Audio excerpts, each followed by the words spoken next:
सबसे पहले तो मैं आपसे जानना चाहती हूँ कि आखिर हुआ क्या, वोटर बाहर क्यों नहीं निकला?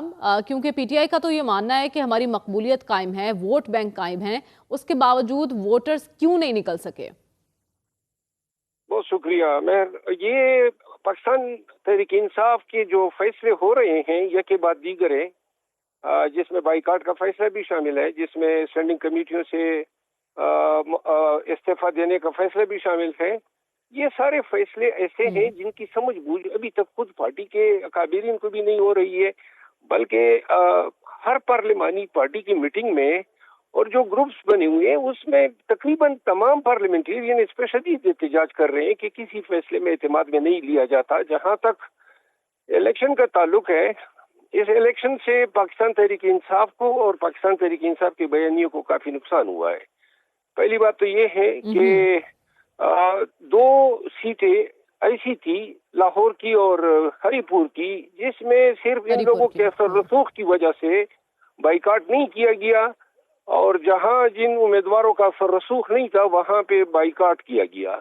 और यूं पार्टी जो है वो लेकिन मरवा साहब, हमने देखा हरीपुर में तो उमर अयूब साहब की अहलिया मैदान में थी और वहां कैंपेन भी अच्छी चलाई गई उनकी जानिब से। उसके बावजूद अपने ही घर से हार जाना, ये कितना बड़ा धचका है पीटीआई के लिए? और क्या इन इंतखाबात के नताइज के बाद पीटीआई अपनी हिकमत अमली पर गौर करेगी?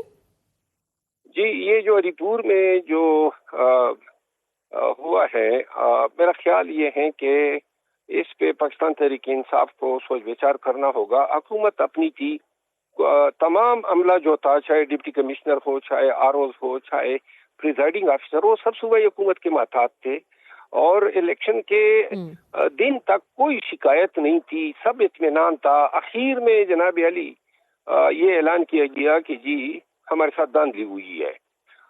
मेरा ख्याल ये है कि पहले जब इसी हल्के पे 8 फरवरी को इलेक्शन हुए थे तो कमोबेश 70,000 वोट की लीड से उमर अयूब खान जीते थे, और यूं 1.5 साल की कारकर्दगी के बाद पीटीआई के उम्मीदवार को जो है वोट इतना कम मिलना, और फिर अपनी सूबाई हुकूमत के होते हुए, और जहां एक भाई सीनियर वजीर हो, एक भाई एमपीए हो और खुद अपोजिशन लीडर रहे हो, तो ये सेटबैक जो है इसने पार्टी के बयानियों को भी मुतासर किया है। 43,000 वोटों